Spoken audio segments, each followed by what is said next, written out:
The Oh goaded staff, the black sheep sheep. stick. Call This is it. good. It's over. It's over. Okay, so This was where the do you get that the sheep hidden staff? skin for I've Arcane never Mage seen that before. What is back that? in Legion. The hidden artifact skin for Arcane Mage back in Legion. Look at the crown as well. That's the opulence crown from Desire Lore. This is a good mog. That one's 10 It out of is 10. not often. I gotta say, it is not often when I see like a piece of armor or weapon I've never seen before. I've never seen that staff before. This ended up being a way better segment than I could have anticipated. This was amazing, but we got to get into what could be the final dungeon if Date Night can't come back and tie it up. Let's see if they can get it done on Atal Desire. Both teams So- left right off the bat. No pre-lust either. They're both saving lust till the poll is actually together.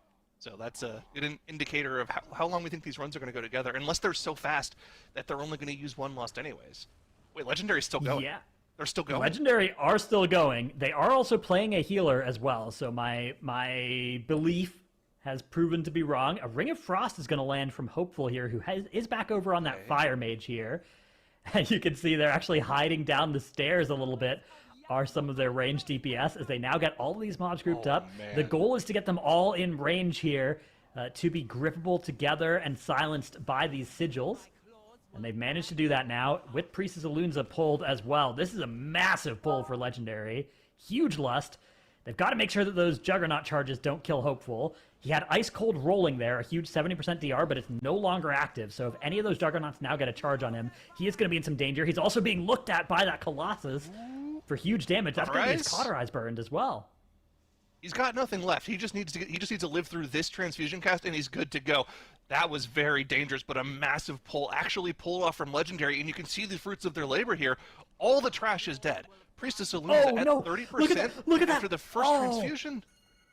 The blood pool spawned underneath the Rooted Spirit of Gold over there. Oh, That's going to actually be really annoying, because that means I don't think they're all going to be able to pick up here, although maybe they got an extra one because there was still a Priestess alive for a little while there. Let's so actually, see. they Four of might them be have chilling. They all have it. Lepen's going to They're- run out. all right, we're good. Okay, Yeah. It So ran you out get at some the extra last ones. second. Okay. Yeah, whenever you Wow, have the Priestess died out, it. which is nice. Mid-second transfusion cast with all of the trash done in one pull. Yeah. That is a crazy first boss split, and it's putting them so far ahead of Date Night. Now, with the way Priestess Alunza works, this is going to die definitely by the next transfusion cast, maybe beforehand if they have the damage to do 10% of the boss's HP. So it's not like they're super far behind, but just the tiny little increases in value you can get from putting together massive pulls like that is insane. And that's going to be a pull that every other team that goes up against Legendary is going to have. They're all going to have to figure out how to do that, or they're just going to have to ban it against them, because that is a crazy pull to go for. Yeah, unless you think you're somehow faster in the rest of the dungeon with something like a 4 DPS strat, but I feel like this is faster than playing that extra DPS and dropping the healer, especially because, Tova's single target here is still going to be phenomenal on a lot of these boss fights, so he's not that much lower than, the augmentation evoker would represent. Yeah, I mean, this is definitely on pace to potentially be sub 10 if they're able to put everything together and have no major mistakes. Now, already, one of the major problems we saw with Echo's run earlier, where Rizan snapped or it despawned after they snapped this trash down, hasn't happened for Legendary, so they're free to go here, and they can just happily cleave all of this trash down while doing as much single target as possible. They should be able to live through all of this trash, and they do have that middle pack in there as well, like we've seen in every other run. So this is essentially the same run as what we saw from Echo, just with the addition of the double trash pull on top of the first boss.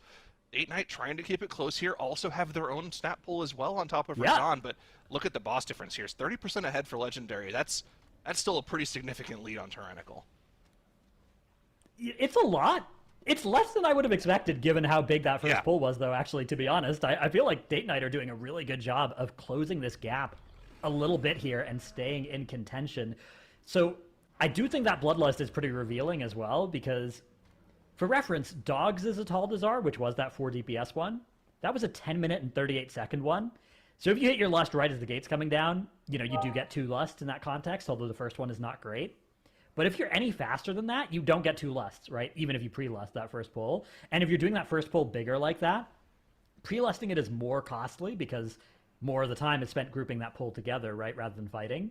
So I do think that Legendary here are aiming for that, 10-minute mark, sub 10-minute Atal Desire, which I don't know if you remember, but back in BFA, the sub 10-minute Atal was huge when that first happened. That was an Echo special that we saw with a lot of snaps back then that are no longer really something that you do. So they are going to be gatewaying their way up and setting up another pull here, our Legendary, with that Sigil of Misery on a pack there. It's going to be melded off now as well, so they're going to get to skip that pack entirely and now just take these next ones forward.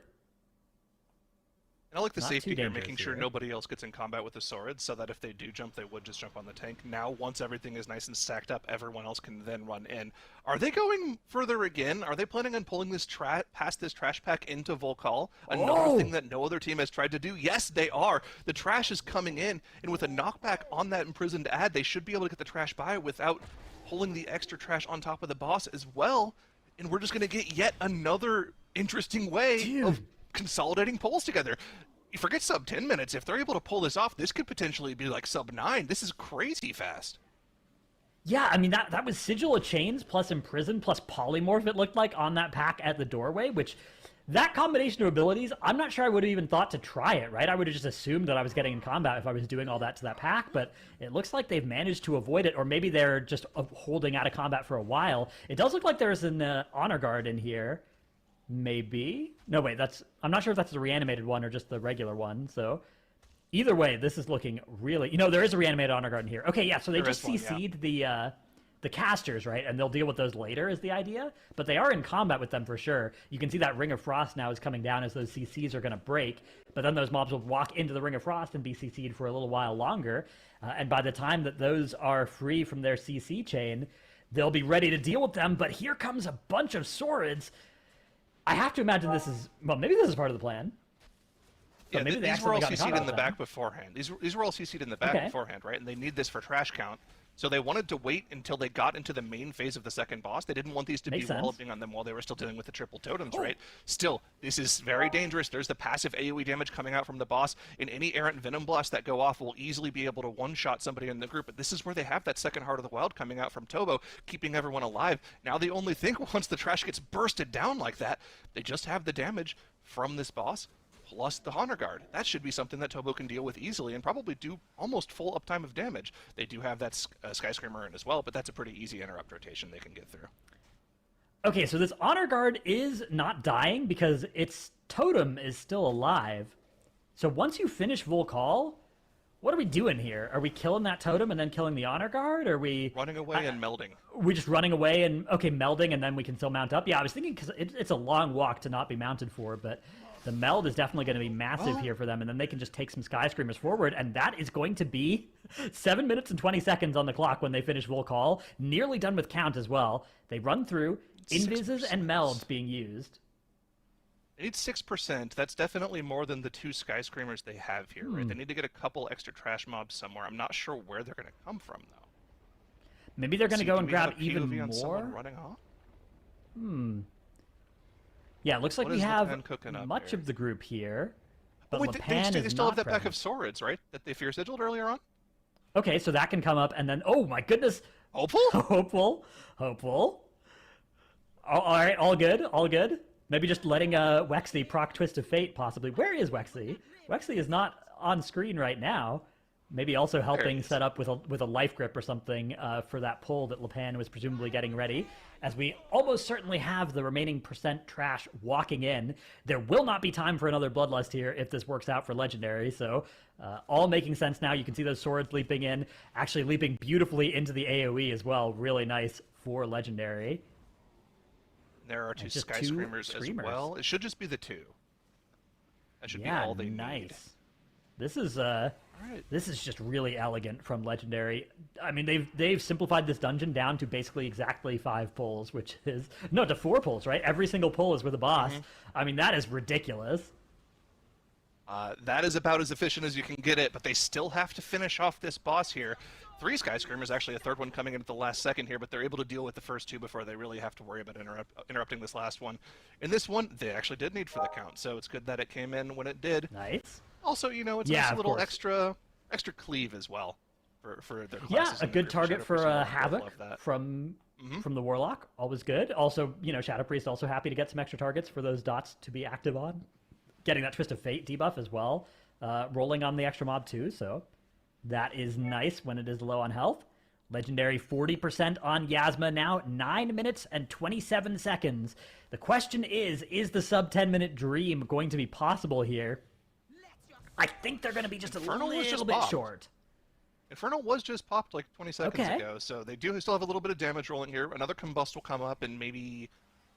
Okay, no, it's not going to be sub 10. That's a little unfortunate. They don't have enough damage to do it, but it's still an incredibly fast run. What a run from Legendary, though. I mean, yeah, still an insane. Got to be almost flawless for them, right? Like, what could have even gone better for them in here? I don't know. Maybe sub 10 is just not possible. Although it's so close, 10% on the boss as the 10-minute marker happens here. It's got to be possible, right? Surely you could get a couple more points of damage out there. But no matter, Legendary 10 minutes 11 seconds. What an incredible run out of them! Jeez. Unbelievable. Yeah, if my math is right, that's a full 27 seconds faster than what we saw from Last Hope. No, not Last Hope. From Dogs, who did it in 10:38, a little bit earlier today. But that is a blazing fast Atal Dazar and a blazing fast 2-0 victory for Legendary as well. And they came in and just destroyed this dungeon. That was incredible. Dude, they did this dungeon. So I have a replay package for the people. They did this dungeon in 4 pulls, and we have 3 pulls of that for replay here. So this first pull, starting off, they played one of the Colossus packs, skipped one of the other ones, and then played all of that trash in a Priestess Alunza. They focused their AoE. Basically, they're just AoEing that pack, and the boss is, just kind of standing there. Then they snap 2 packs of Saurids, an Augur pull, and the mid pack, and 2 Sky Screamers into Razan. What an absolute psychotic pull. And then the last pull, I actually didn't even know this was possible. So they pull 2 packs of Saurids, 2 Sky Screamers, the Hexers, the Stalkers, and then every single trash mob in that pack except for the Honor Guard. The Honor Guard eventually gets pulled, but then they group melded off because they don't need that for count. And so that actually gives them a perfect 100% enemy forces. Their last pull is then just 2 Saurid packs, a Sky Screamer, and Yasma.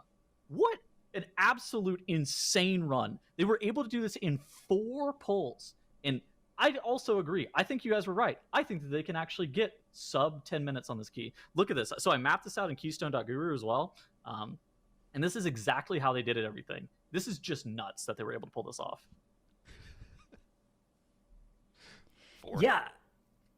I think one of the big insights here as well is that reanimated Honor Guard before Volcall actually isn't that dangerous if you don't kill its totem, right? Obviously, it's going to be slow to kill its totem and kill it, but if you get to kill the other count there, and if you get to pull trash onto boss, you can just tank that mob, and as long as you don't kill the totem, it doesn't actually get that powerful. It doesn't get that scary. It just does tank damage. So really, really clever manipulation of the dungeon here. I mean, the star of the show has to be pull number 1, though, right? Like, pull number 1 is just such a... Oh, yeah. Yeah. Unbelievable amount of... I mean, that's 41% count in a single pull, plus a boss at the same time, all at once. Now I have a question. So if you're another team... Yeah. I was going to say, is this, like, scary if you're a team like Echo? So we saw Echo and Atal Dazar earlier, and they were a decent amount slower than this on this dungeon. Now, they were doing a slightly smaller pull, so they maybe could adapt their route to be a bit faster.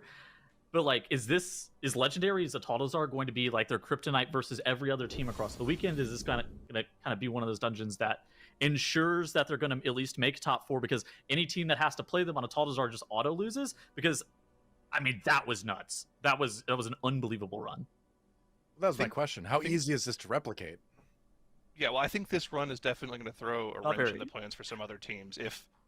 If you are in a series against Legendary, and you have the choice of banning out their Atal Dazar or like something else that you normally wouldn't want to run, like a Waycrest Manor, I think you have to ban this, or you have to try to learn it over the next couple of days, which is not an easy thing to do. This is actually like a trump card for them. This is a really, really well put together run from them. Yeah. All right, I'll offer the counter argument.